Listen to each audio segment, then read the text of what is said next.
Welcome, everyone, to this episode of School on a Mission. My name is Andrew McPeak, and with me is the always insightful and never dull, my co-host, Gina Watts. I love that. I'm never dull. She is definitely never dull. Well, folks, if you believe that school should be more than just essays and GPAs, if you believe EQs are just as important as IQs, and if you expect amazing things from the next generation, then you're in the right place because we believe that too. Yeah, and today's episode is a must listen for anyone in leadership. Yes. We're talking about vision, not just casting it, but translating it into daily decisions that make a lasting impact. How do great leaders bridge the gap between intention and action? That's exactly where we're headed today. Well, it's going to be a really good interview with Dr. Gupta, but before we get there, Gina, we need to do our question of the day. So, Are you ready? I'm ready. What is one small but meaningful leadership move you've made or experienced that helped bring a bigger vision to life? So it's funny because I would consider it small. One of the things I want to share. Can I share it too? You can share too. Okay, thank you. We make up the rules here, and okay. So let's do it. That's great. Empower me. So the first one, this actually might be big and significant to some, but for me, in my transition out of my previous role, a couple of years before I left, I created a smaller leadership team. So I oversaw several departments of a bigger organization. And what I realized over time was that me and my colleague were basically leading and accountable for everything, which makes sense as an executive director. But what I wasn't doing is providing space to empower and equip leaders to be leaders of leaders. Yeah. And so I created a leadership team, and then they started to learn the behaviors that I wanted them to lead with, but also they picked up weight. Right. So they started to help with things that I would do, like our Christmas party. You might think that's silly or simple, but now that everybody contributes to it versus me doing it as a gift to 40 staff, now a team does it with me, right? And for some people that might be like, duh, Gina, why did you do that? Well, because I wanted everybody to experience the gift that I wanted to give at Christmas. I didn't want anybody to have to do anything. But what I realized was I wasn't creating space for them to see it modeled up close in person, and then for them to also own the weight. Then the other thing was, now this one really probably feels more simple than that, is I am a fan of team book studies. Some people call them masterminds, some people call it book studies, and not just to do them. So I joined a staff several years ago, and we were doing book studies, but there was no follow-up. There was no holding of the thing that we learned. There was no checking in. I was like, why did we just do that book? The leader just cared, liked it. Felt like you were doing it to do it. Yeah. And somebody who has mild dyslexia and challenges with comprehension, I had to work really hard to read. So why are we reading this book and then not doing anything about it? And then also, why are we doing it as fast as we're doing it? Why are we reading it so fast? So I started doing book studies with my team, and we took as long as we needed to, but then we adopted the behaviors that we learned. I like that. Right? So there was a purpose, there was an action, and there was space to go at the pace that made sense for everyone and not just for a few in the group. And so I think that those types of things can really be transformational to your team or the people you serve. I love that. I love that. How about you?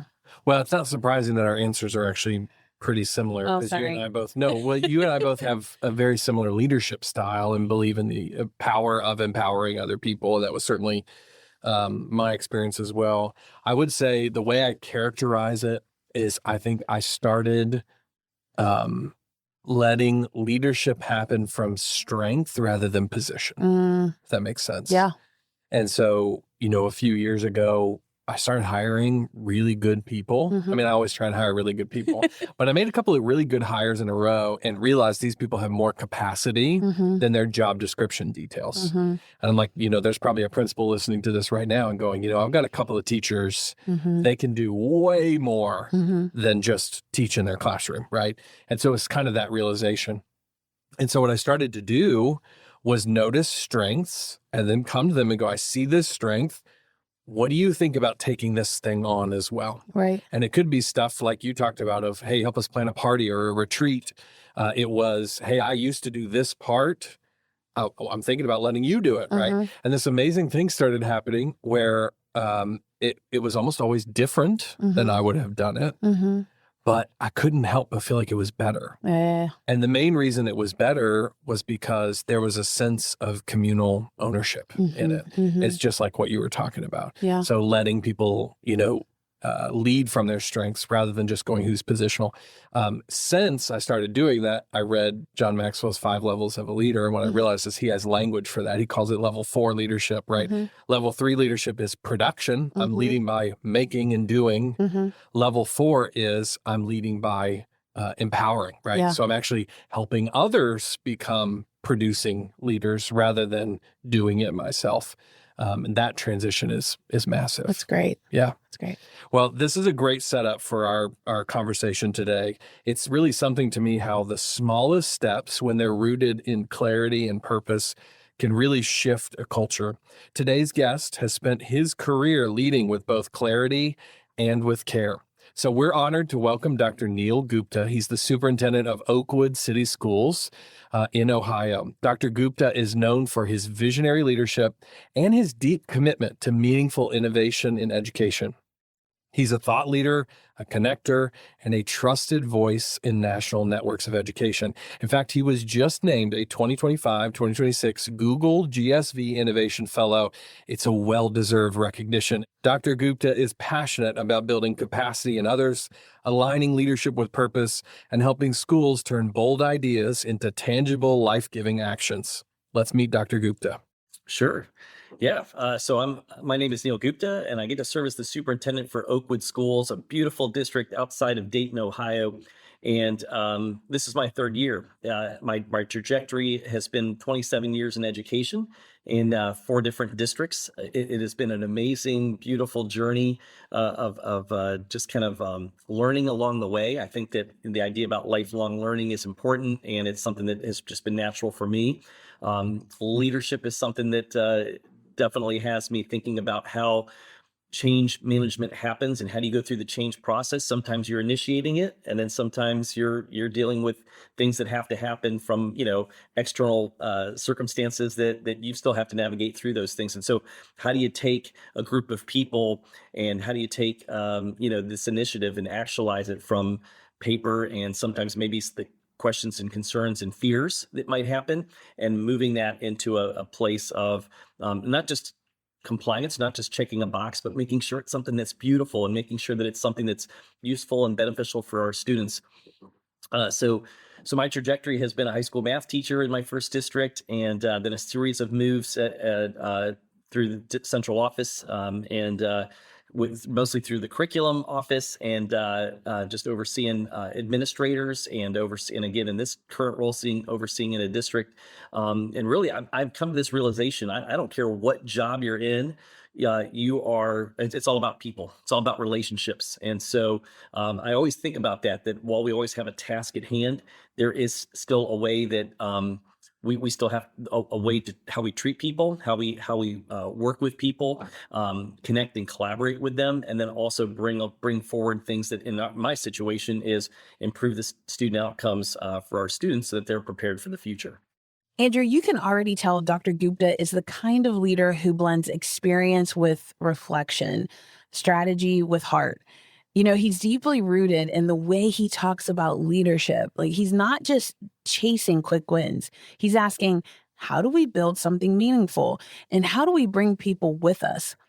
That kind of intentionality doesn't just happen. It's developed through years of learning and leading. Yeah. In fact, that's exactly what happened to him. Okay. So up next, he's going to share with us one of the most formative shifts in his leadership journey, something that changed the way he cast vision and brought along other people for the ride. So whether you're new to leadership or have decades under your belt, I really want you to listen closely to this, because this next part is full of insight to help you lead with clarity, collaboration, and care. We asked Dr. Gupta how he translates big picture vision into small, consistent leadership moves that also care for the well-being of the people you're leading?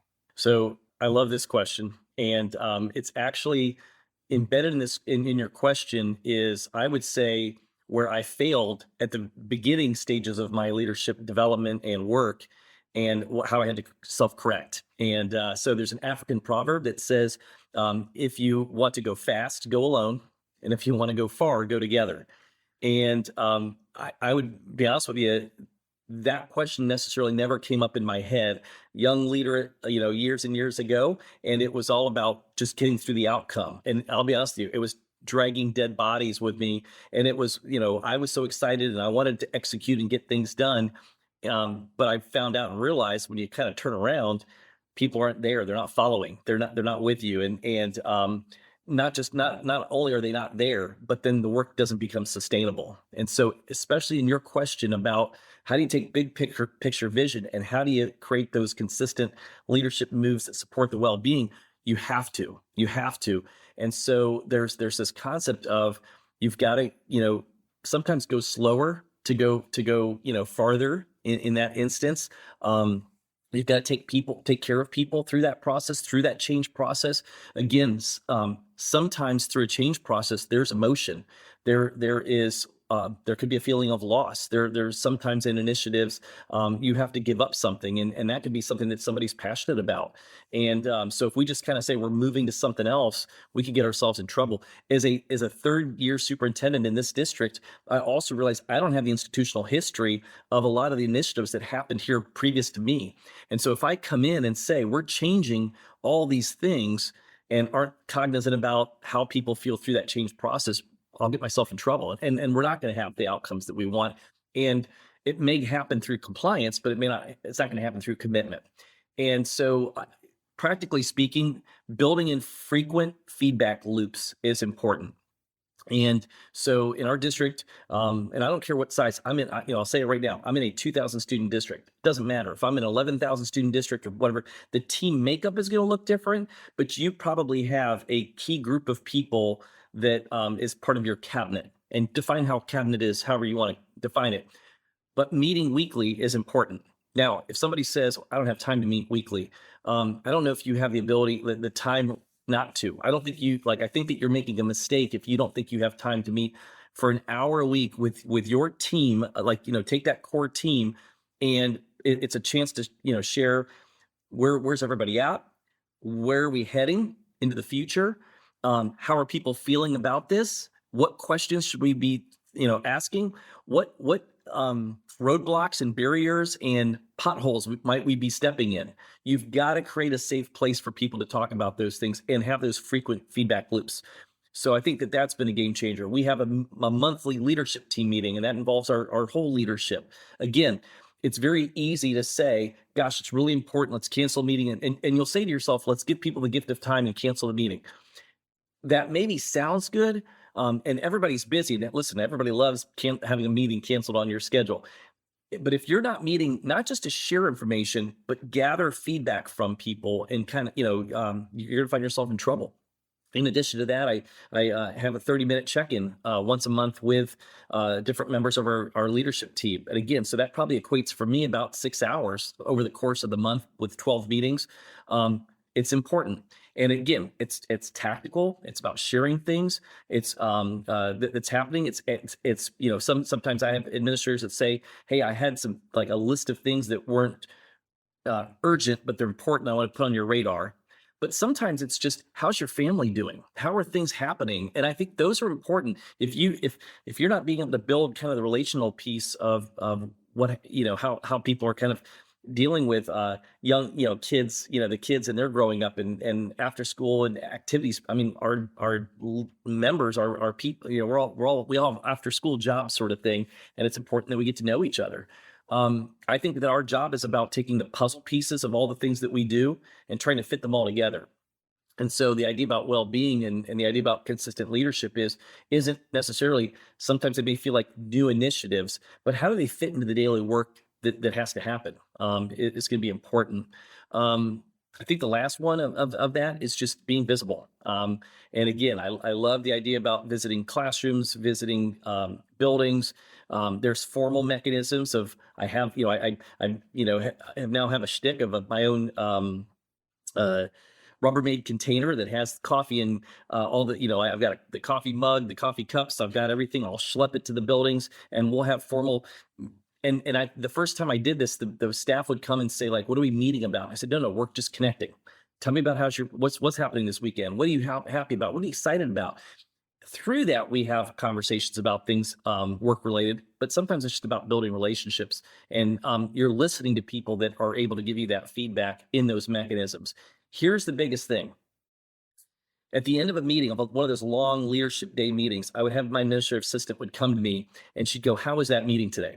And I would sit there and think about for, a minute about my response. And she would laugh and go, well, this should be really, I don't care how the meeting was. I want to just, it's a question I feel like I need to ask. Like, that was kind of the tone. And you should say within 2 seconds, it was a good meeting, it was a bad meeting. Like, does it take, why are you spending a minute to reflect on it? And I said, I'm looking for, was there open dialogue in the meeting? Not just did you get through your agenda items, but was there open dialogue? Was there questions that the members asked? Was there pushback in that? Because if there wasn't, they're having that conversation out in the parking lot. I didn't create a safe space in place for them to have the conversation. That gets into the idea about well-being, because we need to be able to be vulnerable in a place of saying, we need to get some of these things done. And how does everybody feel about that in the process? So it really is all about well-being when we talk about even how we talk about and support kind of the work with others. I appreciate just how practical that last section was. I feel like I just attended a leadership workshop with no registration fee and way better coffee. They do have bad coffee at those things. I was jotting down notes like weekly team meetings, check, one-on-ones, check, coffee in a Rubbermaid tote. That might be a game changer. More coffee in Tupperware for sure. So, Gina, what I love is that Neil doesn't just throw out buzzwords, right? He models what it looks like to live out a leadership philosophy, one that's rooted in relationships, reflection, and even consistency.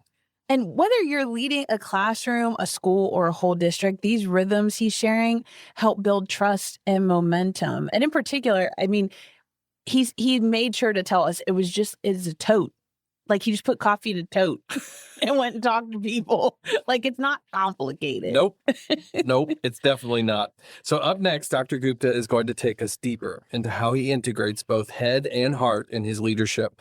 He's going to share a powerful leadership moment that transformed his thinking. You'll laugh and you might even cry, and you'll definitely walk away with something you can use tomorrow. So let's get back to Dr. Gupta. Sure. So there was a great book written a while back. I highly recommend everybody to read it. I'm going to give you a thumbnail, but you have to go back and read the book. So the Heath brothers, these two brothers, last name Heath, wrote a book called Switch. And they talk about this concept, this visualization of the path, the rider, and the elephant. Like the rider sitting on this elephant and they're on this certain path. And it's this illustration of the path being the environment, like, the destination of where you're trying to go and how you get there. There's the rider, which is the rational mind. And then there's the elephant, which is the emotional mind. And, through the series of the book, he talks about, remember, the rider is small compared to the size of the elephant. So your rational thought is small compared to this elephant. The elephant usually drives things, as far as the emotion drives things. Your goal is to try to get those three things to be in sync. You want the rider and the elephant to kind of, which is unwieldy at times, to kind of be in that sync, and then you're going on that path, going in the right direction that you want to go.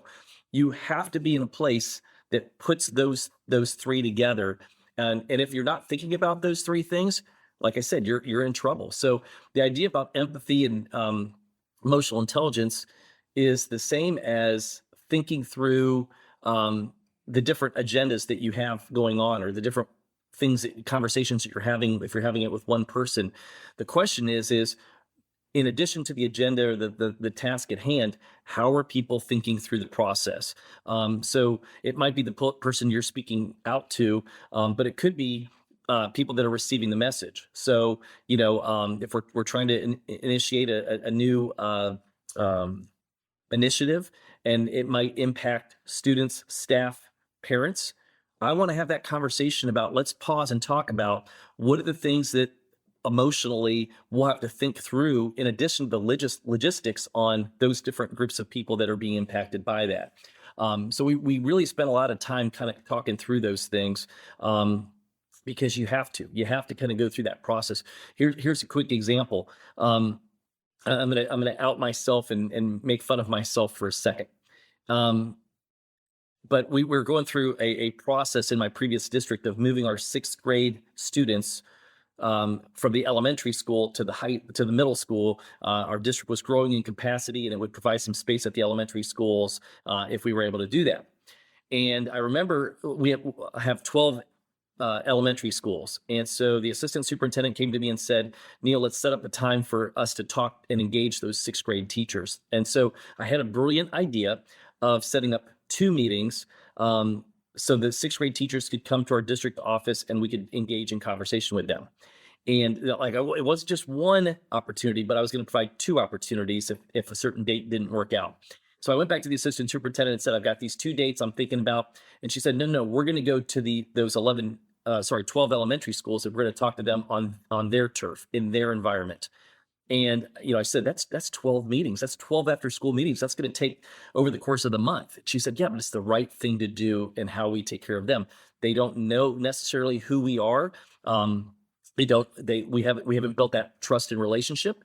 And so let's go to their environment and let's do it in small groups. And that's, their safe place of those 6th grade teams.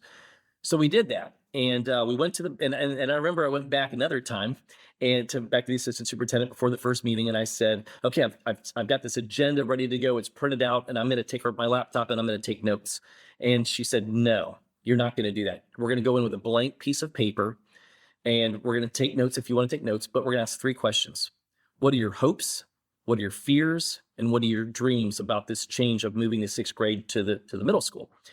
And it was powerful because, it was one of those, they will feel defensive or offensive if you walk in and something's already typed and you're taking notes and you're behind a screen sort of thing. So how you walk in or how we walk in is going to matter.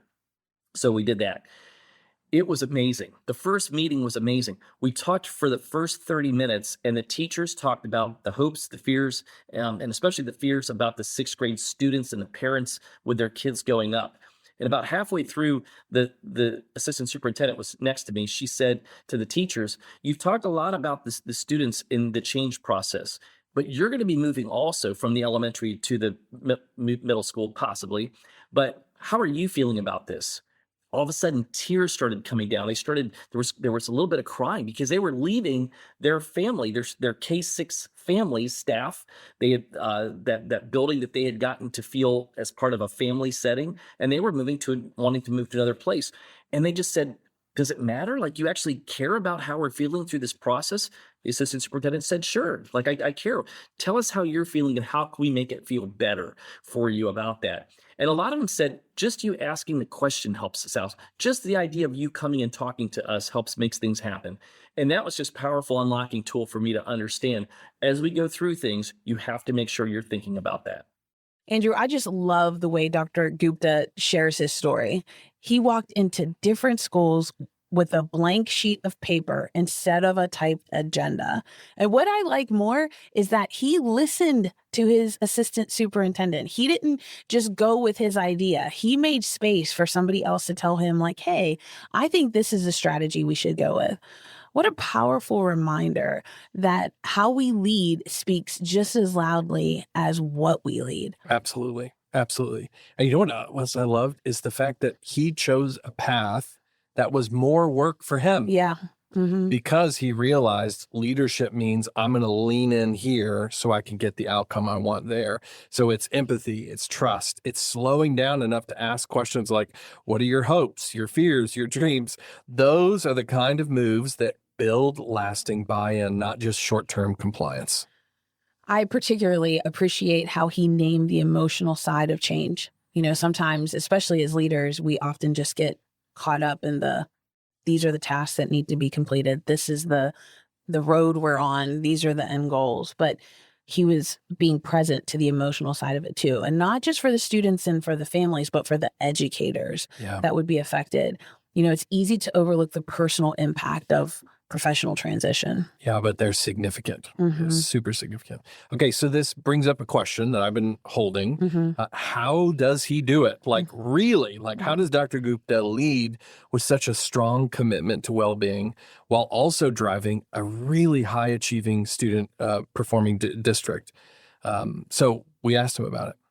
Yeah, so I'll tell you that it is a challenge. It is a challenge. I'm in a high performing district. I've worked in high performing districts, and the idea about prioritizing well being in addition to the priority of achievement has to be front and center, and it has to come from leadership.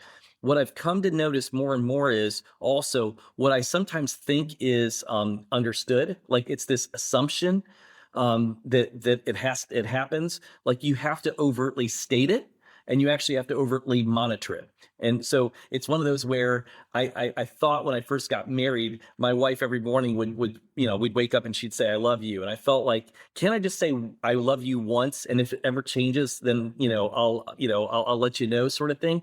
And this is the same thing. No, you have to repeat it over and over and over again. And I'll be honest with you, and I don't mean this in a bad way, and it's not about this current district that I'm in. I think there's this, it's in all of our districts. It's in all of our organizations, not even in school districts. Unless you say it out loud, there will be this, misconception that kind of sets in because people work so hard. They'll think, I have to keep working hard in order to be the best person that I can be. I have to keep working, and they're going to wear themselves out. And you have to say, like, I need you to know that this is not a sprint. This is a marathon, but this is not a marathon or a sprint that's done by ourselves either. This is something that we're going to do together. And this goes back to that African proverb. I want you to be together through this. So I want to say this happened before I came to this district, but our school district, the previous leadership and the Board of Education, they hired or created positions for SEL coordinators, social emotional learning coordinators. And I applaud that because we're talking about those are two new positions. They weren't repurposed positions. We have school counselors in each of our buildings. These are two new district level. And, they would probably say we could use 10 more. We could use 50 more of these. But just the idea about giving some space and giving some visibility. We're all in charge of thinking about mental health and wellness and the idea about social emotional learning and health. But just for a district to be able to kind of put that, down to say, we see this as something that's important. I really, really have to say that's evident. I'd say this also, you have professional development days or you have staff meetings. If you went back last year and took all the agendas and put them on a table and said, let's do kind of an audit and just see, did we actually ever talk about it? Like, social emotional, do an audit, or was it all about reading and mathematics and test scores and that sort of thing or whatever? Now, I don't know what the percentage is. I'm not saying it has to be 50-50. I don't want to get into that tight, piece right there. But I think it's worth the conversation of your leadership team to sit down and say, let's take a look at it and let's just see, are we feeling balanced? And again, I don't know what that percentage looks like, and I don't know if it has to be an actual percentage, but it's this idea of, have we given space and place for it to think about how our staff, and are we really talking about things? If I look back at maybe staff emails, our staff emails just about the idea about work, or is it also about how we do that? I think about physical spaces, the physical spaces in our buildings. Do we give space and place for that? Do we give it to our students?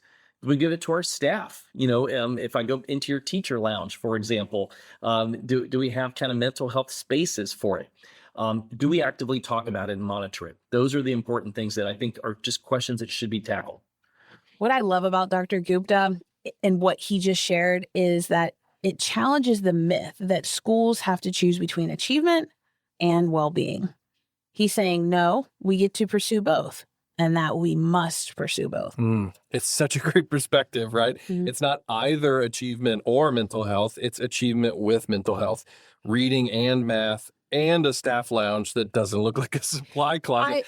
It doesn't seem that hard to do when you think about it. It doesn't, but how many times have you worked at a place, Andrew, where the space for staff was a little... Yep. It was the last thing they thought about. Yeah, it was a little underwhelming. Yep. Maybe a little bit questionable, but it's real, and what Dr. Gupta is doing is he's modeling what it means to lead with intention. From SEL positions to staff meeting audits, you can tell he's not just saying well-being matters. He's building a consistent culture where it shows up on the calendar, in the inbox, and in the room. Yes, so helpful. Honestly, it takes some pretty resilient teams to carry that kind of culture forward. People who aren't just aligned with the mission, but who have the strength and support to stay the course when it's hard. So that's exactly where we're headed next. Let's hear about building those resilient teams, what it takes to lead them, care for them, and move forward together. Yeah, I think it's that same thing. When I think about the idea about it's all of it, right? You're thinking about this idea about how do we help operate individually, and how do we help operate as a team. And as the leader, you have to be able to think about those things. You have to. So again, when I talked about those 30-minute check-ins, that's individual. But then when we get together as a leadership team, I'm trying to not just think about the agenda and what needs to be accomplished, but I'm also thinking about at the end of that meeting, there's the other agenda of, did we walk away stronger as a team than when we first came in? Every meeting, I want to be able to say, gosh, not only did we accomplish the 10 tasks at hand, but our team grew closer and stronger by the end of the meeting. How does that happen? We got to be able to have open dialogue. We have to let people shine in places where they feel that they do their best work, and they feel like that they're able to share about themselves from a leadership standpoint and a personal standpoint. And so you're building those formal and informal mechanisms in place. I know that icebreakers or team builders, whatever you want to call them, can be cheesy, and like I loved that the comment was made of maybe early in my career, I thought those were a waste of time, but they're so beneficial. They unlock so many things when your team is laughing, supporting each other, and to be honest with you, sometimes maybe crying together, if something difficult is going on.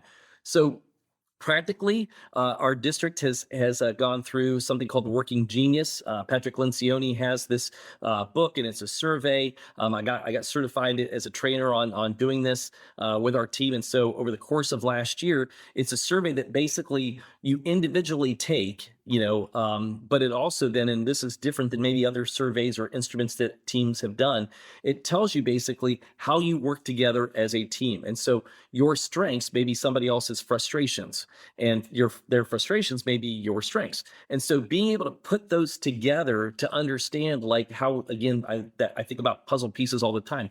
How we fit together is important, number one. Number two, it's okay to not be great at everything. I think, again, we not that we can't and shouldn't strive for it, but let's be okay, and let's be honest, and let's be vulnerable to say that's fine. So I think that's been a huge piece. I think that you have to give guardrails, so that people can cultivate that team without being too tight. So there's a concept called tight and loose coupling, and again, early in my career, everything was tight. I wanted you to write it this way. You had to do it this way. You had to submit it this way. You had to do it this way. Everything had to be done the same way. When I was a classroom teacher, that's what I wanted to happen. And I realized this idea about, you're taking away people's autonomy, their creativity, if everything is always inside this box sort of thing. So you really have to sometimes sit down and go, look, I don't care how you get there, but this is the destination, or here are the guardrails that kind of have to happen. So I think giving people a little bit of space to kind of feel that they can kind of go through those things is important. Sometimes when people leave a district or leave a building or leave a job, it's not because of always I didn't get the right pay. It's I wasn't given the trust and the room to be able to breathe, and the ability for me to grow, the ability for me to do things my way. And so you have to make sure you're creating those opportunities and conditions for them to be able to do that. I just keep thinking, Dr. Gupta doesn't just talk about building strong teams. He models it. And that concept about ending meetings as a stronger team than you started them, that's a leadership North Star if I've ever heard of one. Yeah. And whether you're leading a classroom of 25 or a district of 2,000, that idea holds true. What if every staff meeting, every committee meeting, every hallway conversation made the team better and not just busier? A novel concept. And how about his move away from that tight coupling, in other words, the tight control, and instead moving towards trust and creativity? great move, right? Whether it's a lesson plan or leadership strategy, there's something life-giving about being given the space to breathe and still being held to that mission. It's that sweet spot, high trust, clear direction. It's like guardians on a mountain road, right? Not there just to box you in, just to keep the team from driving off the cliff. So all of this sounds so inspiring, and we know it doesn't happen by accident. So we asked Dr. Gupta to share some of the leadership disciplines he relies on, especially when the stakes are high. Yeah, so I think that, and this goes with any vocation, is it's really it's this thing that's kind of the against what you might think. So sometimes people, when they feel that they're, like you said, stakes are high, you're feeling stressed, you're feeling burnt out, you kind of think, I just need to go home. I just need to go home after work. I need to sit on the couch. I need to grab that bag of potato chips and I need to Netflix. And there are days where you may have to do that. Like I want to give space and, space and place for that. But really, if you're doing that for like 3 days in a row and you're still going, man, I'm still burnt out. It's not because of that. It's because, and you can, listen to your body sort of thing. It might be a day to exercise. It might be that like, I need to go home, but I'm not going to go to that couch. I'm going to put on the gym shoes and I'm going to go outside and I'm going to go for a walk and get some healthy air. That's a possibility. But the biggest thing, I'm even beyond that or above that, is you've got to keep your why at the center. What's your purpose? What is your why? So for me, I'm here for kids. I'm here for kids. There are days where I can be in my office or in the district office building all day long in meetings, and I think I'm doing amazing work. But I get burnt out, and if I'm not careful, then I lose my why, because then all of a sudden it's only about financial meetings and it's only about facility meetings. It's only about test scores or curriculum meetings and things like that. So you've got to build it into your agenda and not feel guilty about this, and don't make this a one-off thing. Visit classrooms and connect with kids. So because what was happening was I was kind of going, hey, if I get to it later, then my treat is I'll go visit some classrooms. Don't make that something that is optional, or because like all of a sudden it's, well, you know what, now it's too late for me to go. I've got another meeting. Maybe I should do some more emails, and you end up not doing it. So put it on your calendar and stick to it and actually go. And I'll be honest with you, it fills you up being around kids, being around my why of that. I'm just doing observations. I'm not talking about evaluating teachers. I'm just talking about good old clean, having fun, connecting with students, going to a athletic event or activity that the students are involved in, and talking with them. That is going to help keep that energy going on. This is what I do. What I do. The second thing is I love to read. I love leadership books. I love to go to conferences to meet people. So notice I've had to say that second part to the sentence. Not just I love to go to conferences to learn from the speaker in front. I'm that guy that wants to go in, sit in the front row, talk to the people beside me, learn their story, share ideas and swap ideas with them, and then swap phone numbers or contact information to be able to say, what can I learn from you? And I'll be honest with you, it doesn't matter where they are in the United States or where they are in the world or how big or small their district is or how many years of experience they have. There's always something to learn. That's rejuvenating for me when I sit there, because most of the time I'll in my head I'm thinking I'll never be able to do, there's no way, no district can unlock whatever it is. And then you're sitting down next to a person that goes, oh yeah, we instituted that 3 years ago and we're doing it. And now I'm like, oh, now I want to talk to you about this a little bit more. That gets exciting. I love that Dr. Gupta didn't just talk about leadership at the 30,000 foot level. He brought it right down to the day-to-day rhythms that keep him grounded. Yeah. It's oddly comforting to hear that even a superintendent needs to remind himself of why he does this work, right? His first point, keeping your why front and center, is gold. We've talked about it on this podcast already. Or maybe platinum. I don't know. If it's not gold, it's at least platinum, right? We're rotating our precious metals this season. But seriously, let's not miss the reminder to center on purpose, especially when things get chaotic. Whether you're a principal, teacher, counselor, or really any role, when we remember why we do what we do, it shifts how we show up. As we think about emotional resilience and well-being, Dr. Gupta also hit on the idea of choosing what really restores us. Sometimes the answer is the couch, snacks, and streaming. Yeah, we just talked about it earlier, binge watching shows, right?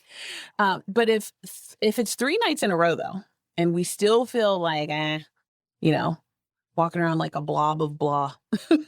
Maybe what we really need is movement, nature, or something that gets the body and the brain back online. And some of you I know are listening and you're like, Gina, are you suggesting I go for a run instead of rewatching season 4 of that show I already memorized?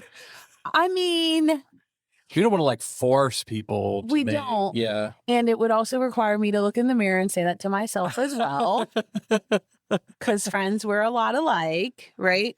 But I am saying that maybe try to walk around the block and see what happens. That's something that's more doable. Yeah. Yeah. And the last point he made about learning from others, that also really resonated with me. I've gone to conferences thinking I was the only one facing a challenge before, right? Only to sit next to somebody and they're 2 years into solving that problem. And that just that memory or that thought can change your perspective. Connection and collaboration. It's some of the best parts of being in education because there's always someone to learn from and always someone who can learn from you. That makes this work feel a lot less lonely, or any work for that matter, even if you're not in education. I think to Andrew's point, sometimes it's feeling so isolated and alone, but if we would just be vulnerable and share with somebody, we might be able to connect with them and also collaborate to be successful.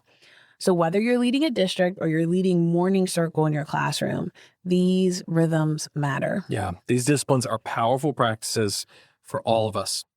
Dr. Gupta had even more wisdom to share with us when we asked him what encouragement he wants to share with the educators in our audience.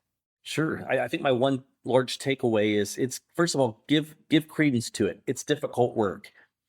It's hard at the local level. It's hard at the national level. So give credence to that. I think sometimes we feel guilty because everybody else has this painted face when you go to those meetings and everybody's smiling and you go, am I doing something wrong? Because I'm feeling stressed out. So first of all, I want to acknowledge to you, and I want you to, acknowledge to each other, like this is very, very difficult work that we're doing. At the same time, it's such beautiful work. And if you're not in a place that, again, steps out of that meeting room, steps out of that office to be able to go connect with kids and just talk with them and just connect with them and talk to parents. And I'm not talking about, you'll get those emails and you'll get those parents that, have things that you need to work on and go into those with the right perspective. But also know that there is a vast majority of parents and staff members and community members that are so appreciative of the work that's being done. And if you if you go home every day and you just remember that one email and that one complaint and that one, or you personally go, gosh, I didn't do a great job today. Like if you walk in and perseverate over that versus the amazing things that are happening, that's where the burnout happens. So give yourself that ability to begin and end a meeting by thinking about kind of that idea about what are we proud of? What are we excited about? What is something that I think is shining right now that we didn't have last year or weren't doing 3 years ago? Ask those questions. Don't just kind of admire the problems and then walk out of the room and go, why are people stressed out? You have the ability to control. There are issues that you have to confront, but don't end with those kinds of things too. End with gratitude. Andrew, I feel like I got a personal coaching session. I need to go relabel my inbox, clear my schedule for some hallway walkthroughs, and maybe go take a walk. I hear that. I totally hear that. This whole conversation with Dr. Gupta was one of those like soul level reminders, emotional resilience, team health, vision-driven leadership. It's not all just good theory, right? It's the work. It's how we last. It's the most important stuff we do. I love how he said what is so about the tension. It's hard, and leadership and education right now can feel like juggling flaming swords while riding a unicycle over a canyon. I mean, first of all, let's get that visual. I was going to say, that's a very vivid picture. Very vivid, right? But it's also very beautiful and so meaningful and so necessary. Yeah, it really is. The way he named the tension between difficulty and beauty is something I'm sure we can all relate to, right? If you're listening to this and thinking, why does it feel so heavy? I would say, you're not broken. There's nothing wrong with you. It is heavy, but we got to realize that we're not carrying it alone. And I also appreciated his point about perspective. Like if we only fixate on what went wrong on the complaint email or the one thing we forgot, we're going to burnout. Yeah. But if we pause and we notice what is working and what we're proud of or what is growing, that can help us build resilience. Yeah. So let's remember, begin your day with purpose, right? Mm-hmm. In meetings with gratitude, make time for connection, laugh with your team, cry if you need to. Nothing wrong with that. Mm-hmm. Go visit the kids. None of that is fluff. I think all of that is fuel. That's good. None of it is fluff. All of it is fuel.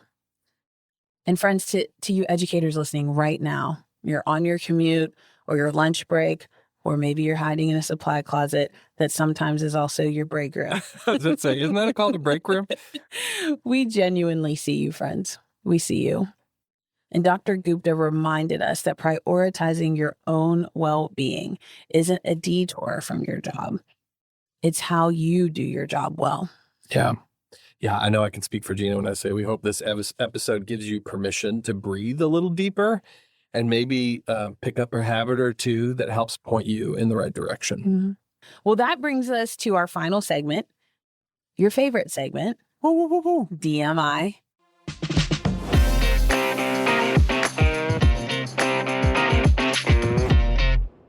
DMI, of course, stands for Don't Miss It. Andrew and I both will highlight the one thing from today we don't think that you should miss.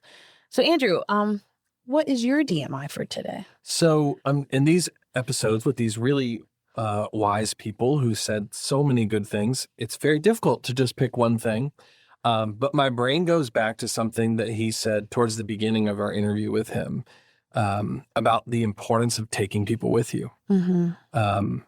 He told a story that I resonated with really deeply, which was the beginning of his leadership journey. He thought, best idea wins. Mm-hmm. If I've got a really great idea and I walk in and I go, here's where we're going. And then I start walking and expect that I'm just going to turn around and everybody's going to be following me, I will miss the point, right? Mm-hmm. In leadership, it's not always the best idea that wins. It's the idea that people feel connected with. Yes. And so what he said specifically is take time to make sure you're taking people with you. Mm-hmm. And his main strategy to do that was frequent feedback loops is what he called them. Mm-hmm. And I think that is something I will be implementing immediately into my own leadership, just to make sure when I bring an idea to the table that I run it through frequent feedback loops to make sure that everybody gets it, that they connect with it, that they see the importance of it, and that they want to follow me in it.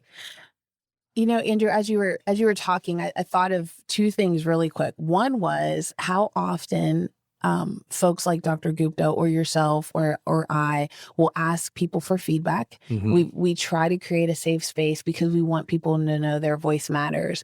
And there might be some people listening on the call that think that maybe people don't have the best intentions at heart and are like, I'm not doing that. I'm not participating. Friends, I would encourage you, if that's your spirit or your posture, I would challenge you to give feedback.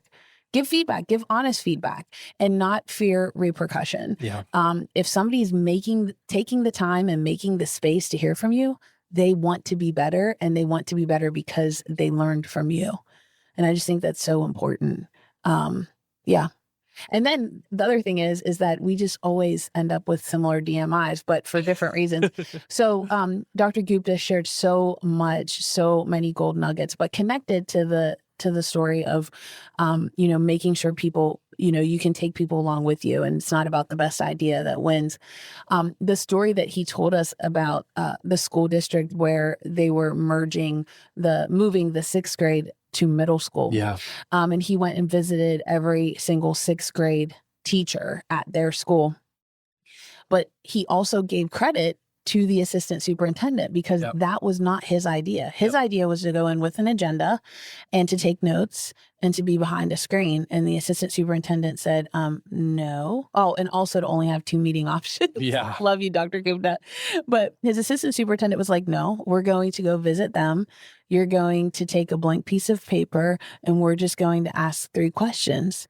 And here's the thing, friends, for me, is that sometimes we as leaders, maybe more than sometimes, need to listen to the best idea. Yeah.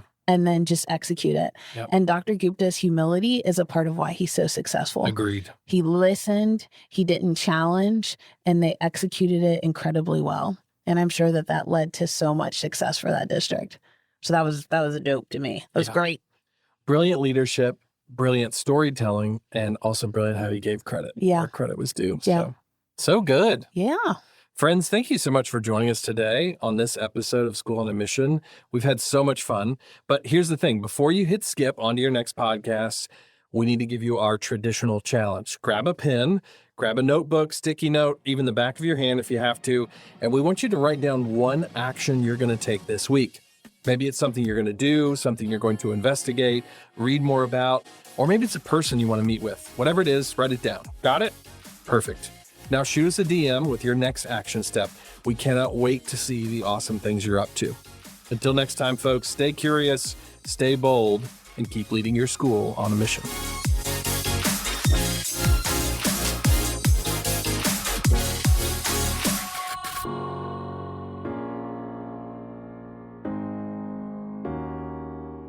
Thanks for listening to this episode of School on a Mission, a podcast for educators by educators. Produced by Growing Leaders and powered by the Maxwell Leadership Foundation. To learn more about Growing Leaders, visit growingleaders.com. For more about the School on a Mission podcast, head to schoolonamissionpodcast.com.